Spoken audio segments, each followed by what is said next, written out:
Unfortunately, the meteor that was supposed to hit the planet missed. So here we are. Yep. I feel like a meteor hitting the planet would be number 3 on the list of bad things that have happened this year. But yeah, Well, the good news is if it did hit the planet and took out your PC and you could save the drive, Microsoft has a new tool that could potentially let you recover it if you meet all the hoops and everything. If you, it's too bad Mahedy's gone. I feel like he could have written a nice little GUI for that. yeah, that's what it's missing.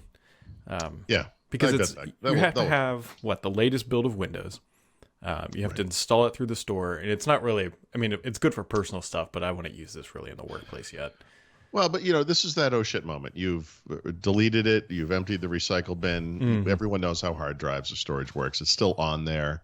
That the OS has kind of just removed the links to it. Yep. In that time, you don't want to screw around and do anything else to the computer, but you can still recover it. Yep. So yeah, I think a GUI would put this over the top. People are probably familiar. Well, some people hopefully are familiar. There's something called file history. It's still in Windows 10. Mm-hmm. It's kind of a legacy at this point, but I mean, it's still there if you want to enable it. But this doesn't require you to be backing anything up, right?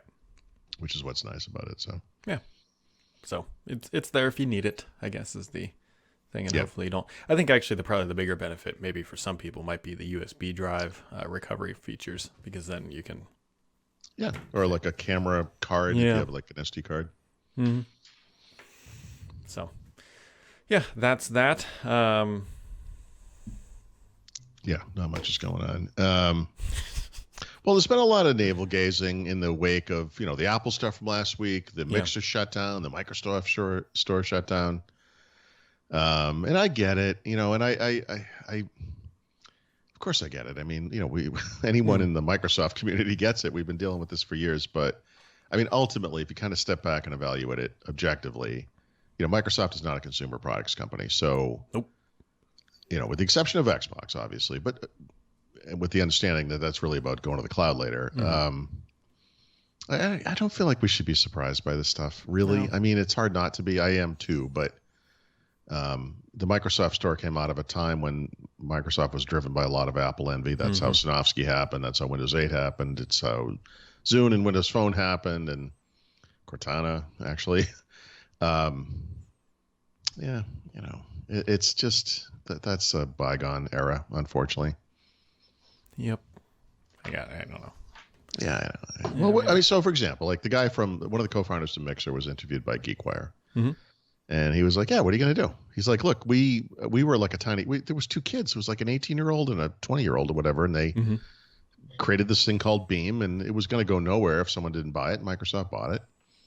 And it kind of went nowhere anyway. I mean, well, Microsoft scaled it to a certain point, I mean, for sure.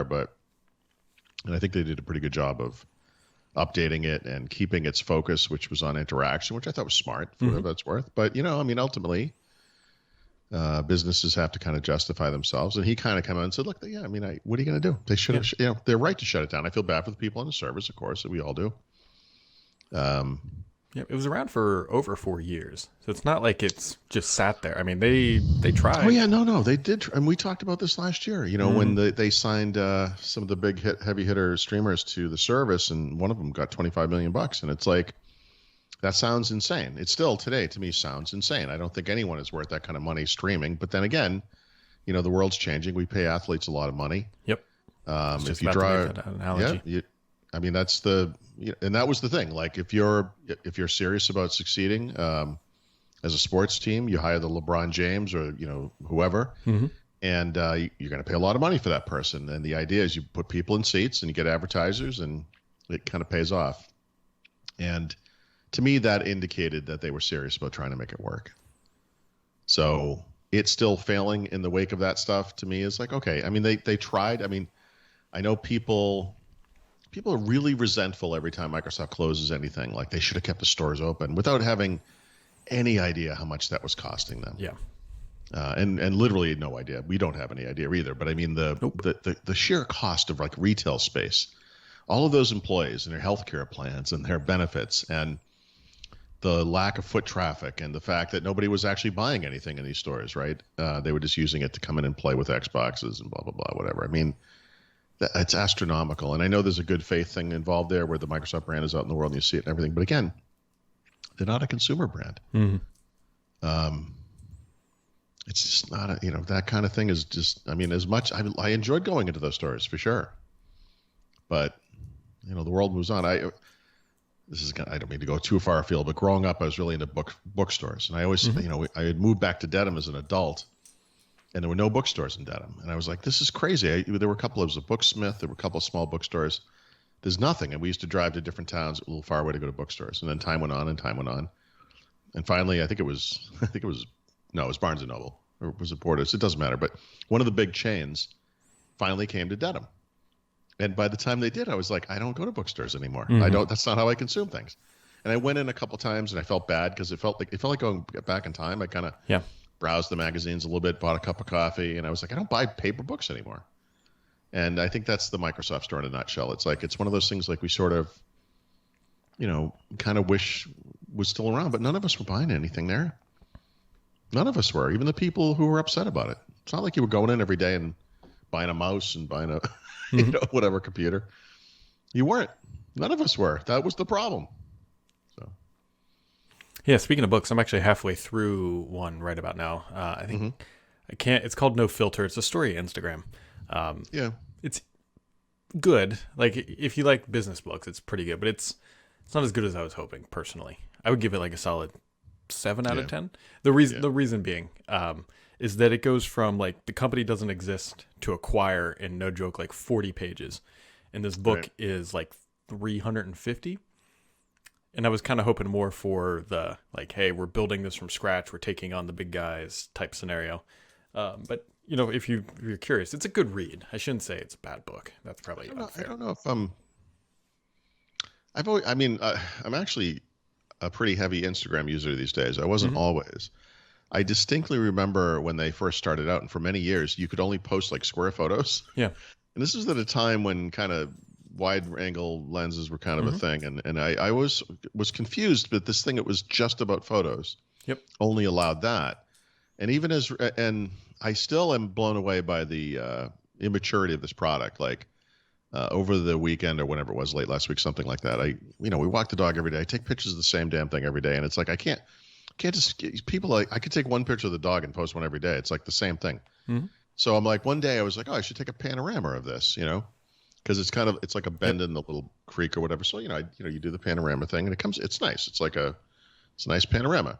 Actually, you can see it. It's in the Friday's edition of Ask Paul. The reason it's there is because when I tried to post it to Instagram, you can't post a panorama to Instagram.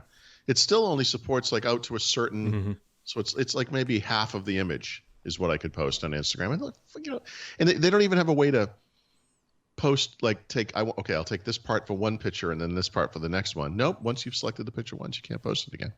I mean, you could in a separate post, I guess, but not in the same post. And it's like, God, seriously, guys, it's 2020 and this is your service. That's what made them popular, though. The whole reason why they originally the lack of choice. Yeah, pretty much. It was initially designed to be just the most simplistic way, and the reason why they did the square photos is it was supposed to be like a Polaroid. Yeah, that was the like they were chasing that. I get it, but they. Yeah, I mean, whatever, it working. So why make it whatever? Why make it better? Yeah, I don't know.